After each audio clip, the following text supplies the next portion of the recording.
Hi everyone, welcome to VRR Tutorials. This is Pallavi from VRR Tutorials. ఇవాళ మన సెషన్లోని behind అనే preposition గురించి తెలుసుకోబోతున్నాం.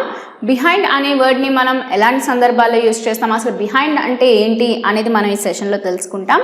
ఈ వీడియో మీకు యూస్ఫుల్గా అనిపించినట్లయితే లైక్ చేయండి, షేర్ చేయండి, అండ్ అలాగే ఇక పైన వచ్చే వీడియోస్ మీరు చూడాలనుకుంటే మా ఛానల్ని సబ్స్క్రైబ్ చేయండి.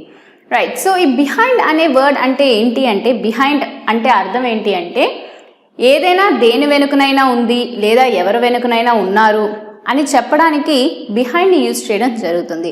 ఏదైనా దేని వెనుకనైనా లేదా ఎవరి వెనుకనైనా అనే అర్థంలో బిహైండ్ని యూజ్ చేస్తాం. సో బిహైండ్ యొక్క యూజ్ ఏంటి అనేది ఒక స్టేట్మెంట్లో చూద్దాం. Behind is used to say something is at the back of someone or something.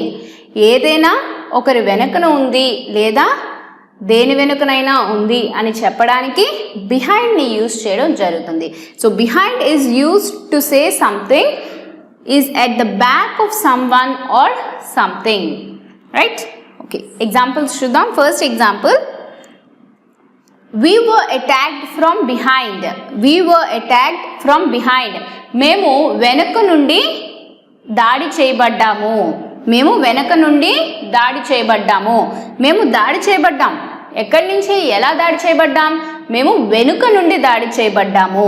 So behind అంటే అర్థం ఏంటి అంటే దేని వెనుకనైనా లేదా ఎవరి వెనుకనైనా లేదంటే వెనకన అని చెప్పడానికి బిహైండ్ని యూజ్ చేయడం జరుగుతుంది. Second example, That boy is hiding behind the tree. ఆ బాలుడు చెట్టు వెనుకన దాంకుంటున్నాడు. So that boy is hiding.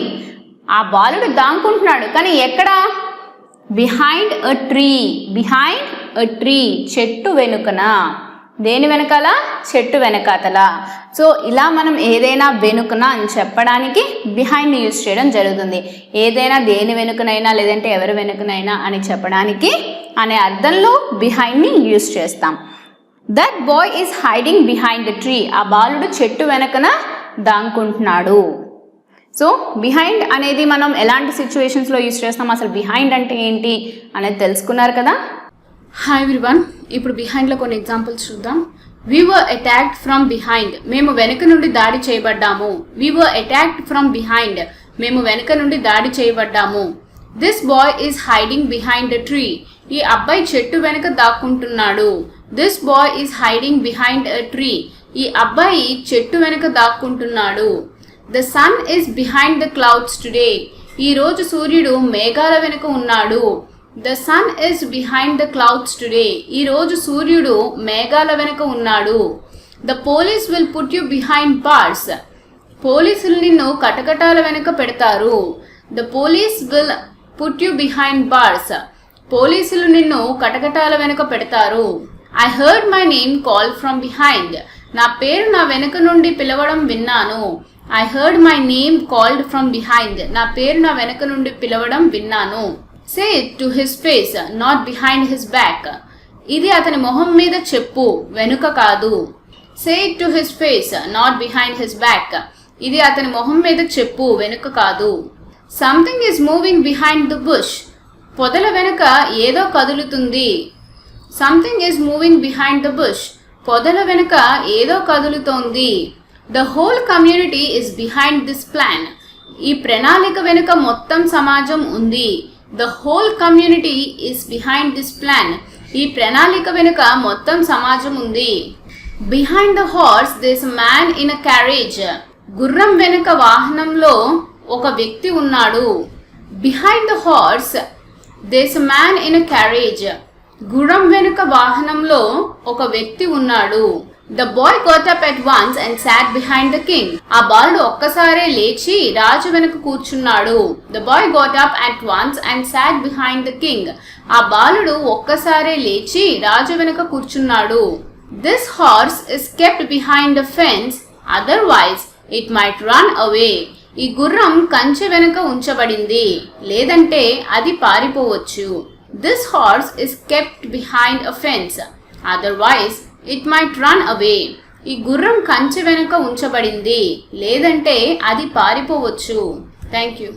Hi everyone, this is Palvi from VRR Tutorials. English and అలాగే హిందీ లాంగ్వేజెస్ కి ఉన్న ఇంపార్టెన్స్ ఏంటి, అండ్ అలాగే ప్రస్తుతంలో మనకి ఇంగ్లీష్ అండ్ అలాగే హిందీ లాంగ్వేజెస్ ఎంత అవసరం అనేది అందరికీ తెలిసిన విషయమే కదండి. సో ఈ హిందీ అండ్ అలాగే ఇంగ్లీష్ లాంగ్వేజ్ నేర్చుకోవడానికి మనం ఎలాంటి వేస్ ఫాలో అవుతున్నామండి ప్రస్తుతంలో? మొదటిది అయితే బుక్స్ పర్చేస్ చేస్తున్నాం, లేదు అనుకుంటే ఇన్స్టిట్యూట్ కి వెళ్ళి నేర్చుకుంటున్నాం. సో ఈ బుక్స్ పర్చేస్ చేసినప్పుడు మనకి ఆ బుక్స్ లోని చాలా లిమిటెడ్ నాలెడ్జే ఉంటుందండి. అండ్ అలాగే లిమిటెడ్ నాలెడ్జే నేర్చుకుందాం అనుకున్నా అది మనం ప్రాక్టీస్ చేస్తున్నప్పుడు మనకి చాలా డౌట్స్ అనేవి అరైజ్ అవుతాయి. మనకు ఆ డౌట్స్ క్లారిఫై చేయడానికి ఎవరైనా ఉంటున్నారా? లేదు. సో ఇలా డౌట్స్ క్లారిఫై చేయడానికి ఎవరు లేకపోవడం వల్ల మన ప్రాక్టీస్ అనేది మధ్యలోనే ఆగిపోవడంతో మనం ఇన్స్టిట్యూట్ ని చూస్ చేసుకుంటున్నాం. సో ఇన్స్టిట్యూట్ కి వెళ్ళి నేర్చుకోవడం వల్ల మనకు వచ్చే డిసడ్వాంటేజెస్ ఏంటి అంటే, మనకి ఇన్స్టిట్యూట్ అనేది మన రెసిడెన్స్ దగ్గరలో ఉండొచ్చు, లేదంటే దూరంలో ఉండొచ్చు. సో దూరంలో మనకి ఇన్స్టిట్యూట్ కనుక ఉన్నట్లయితే మనకి ట్రావెలింగ్ టైం అనేది చాలా వేస్ట్ అవుతుందండి. ఆల్మోస్ట్ 1 అవర్ మనం ఈ ట్రావెలింగ్ కి స్పెండ్ చేయాల్సి ఉంటుంది. సో ఇలా మనం ట్రావెలింగ్ చేసుకుని వెళ్ళి వచ్చేసరికి మనకి సగం టైం అయిపోతుంది. సో పోనీ మనకి హిందీ అండ్ అలాగే ఇంగ్లీష్ లాంగ్వేజెస్ అనేవి చాలా ఇంపార్టెంట్ కదా, అవసరం కదా, పోలే వెళ్ళి వచ్చేద్దాం అనుకుంటాం. సో అలా దూరంకి వెళ్ళి మనం ఆ ఇన్స్టిట్యూట్ లో నేర్చుకుందాం అనుకున్నా అక్కడ మనకి వెల్ ఎక్స్పీరియన్స్డ్ అండ్ అలాగే క్వాలిఫైడ్ ఫ్యాకల్టీ ఉంటుందా? లేదు. ఒకవేళ అలా వెల్ ఎక్స్పీరియన్స్డ్ అండ్ క్వాలిఫైడ్ ఫ్యాకల్టీని కనుక ఆ ఇన్స్టిట్యూట్ కనుక ప్రొవైడ్ చేసినట్లయితే మనకి అలాగే ఫీజెస్ కూడా చాలా ఎక్స్పెన్సివ్ గా ఉంటాయి. అవి మనం బేర్ చేయలేకపోవచ్చు. పోనీ మనం ఎంత అవసరం ఉంది కదా బేర్ చేద్దాంలే అని బేర్ చేసుకున్నా మనకి అక్కడ పర్టికులర్ గా ఒక లిమిటెడ్ టైం అని పెట్టి మనకు ఓన్లీ 1 అవర్ లోనే ఈ క్లాస్ నేర్చుకోవాలి అనేది ఉంటుంది. అండ్ అలాగే ఒక పర్టికులర్ టైం కి మాత్రమే మనం ఆ క్లాస్ కి అటెండ్ అవ్వాల్సి ఉంటుంది. సో మనకి ఎన్ని పనులున్నా పనులన్నీ పక్కన పెట్టి మనం అక్కడికి వెళ్ళినా కూడా ఆ 1 అవర్ లో మనం ఎంత సబ్జెక్ట్ నేర్చుకోగలుగుతామండి? మనతో పాటు ఇంకా చాలా స్టూడెంట్స్ ఉంటారు కదా, ఒక 40 to 50 స్టూడెంట్స్ వరకు మనకు ఒక క్లాస్ లో 1 అవర్ లో ఉంటారు. ఉన్న ఒక్క ఫ్యాకల్టీ 40 to 50 స్టూడెంట్స్ కు వచ్చే డౌట్స్ అన్ని కూడా ఆ 1 అవర్ లో క్లారిఫై చేయడం అనేది ఇంపాసిబుల్. సో మీకు ఈ ప్రాబ్లమ్స్ అన్నిటికీ కూడా ఒకటే సొల్యూషన్ అండి, అదే VRR Tutorials వాట్సాప్ గ్రూప్. ఈ వాట్సాప్ గ్రూప్ అనేది బోత్ ఇంగ్లీష్ అండ్ అలాగే హిందీ లాంగ్వేజెస్ కూడా అవైలబుల్ గా ఉందండి. సో మీకు ఈ వాట్సాప్ గ్రూప్ వల్ల వచ్చే అడ్వాంటేజెస్ అండ్ బెనిఫిట్స్ ఏంటి అంటారా? అవేంటో నేను చెప్తానండి. ముందుగా మీకు ఇన్స్టిట్యూట్ కి ఎక్కడికైనా వెళ్ళి నేర్చుకోవాలి అంటే మీకు ఆ ట్రావెలింగ్ టైం ఏదైతే ఉందో అది మీకు వేస్ట్ అయినట్లే కదండి.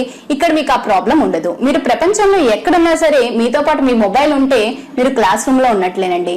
అండ్ మీకు ఇక్కడ క్వాలిఫైడ్ అండ్ వెల్ ఎక్స్పీరియన్స్డ్ ఫ్యాకల్టీని ప్రొవైడ్ చేయడం జరుగుతుంది. అండ్ అలాగే మీకు వెల్ ఎక్స్పీరియన్స్డ్ అండ్ క్వాలిఫైడ్ ఫ్యాకల్టీని ప్రొవైడ్ చేస్తూ కూడా మీకు చాలా తక్కువ ఫీజే ఛార్జ్ చేయడం జరుగుతుందండి. అంటే ఇక్కడ మీకు టైం అలాగే మనీ సేవ్ అవుతుంది. అలాగే మీకు బెస్ట్ నాలెడ్జ్ అనేది వెల్ ఎక్స్పీరియన్స్డ్ అండ్ క్వాలిఫైడ్ ఫ్యాకల్టీతో జరుగుతుంది. అండ్ మీకు డైలీ ఈ వాట్సాప్ గ్రూప్స్ లోని క్లాసెస్ అనేవి అప్లోడ్ అవుతూ ఉంటాయండి. అండ్ మీకు డే మొత్తం మీద 12 అవర్స్ మీకు ఫ్యాకల్టీ అవైలబుల్ గా ఉంటారు. సో మీరు 12 అవర్స్ కూడా ప్రాక్టీస్ చేసుకుని మీరు ఈ 12 అవర్స్ లో ఎప్పుడైనా కూడా డౌట్స్ అనేవి పోస్ట్ చేయొచ్చు, క్లారిఫై చేయడం జరుగుతుంది.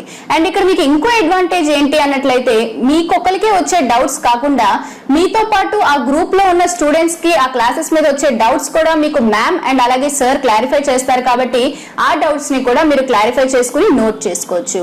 సో మీకు ఈ వాట్సాప్ గ్రూప్ వల్ల చాలా అడ్వాంటేజెస్ ఉన్నాయండి. ఈ స్పోకెన్ హిందీ అలాగే స్పోకెన్ ఇంగ్లీష్ వాట్సాప్ గ్రూప్స్ లో మీరు జాయిన్ అవ్వాలనుకుంటే కాల్ చేయండి 9603339977.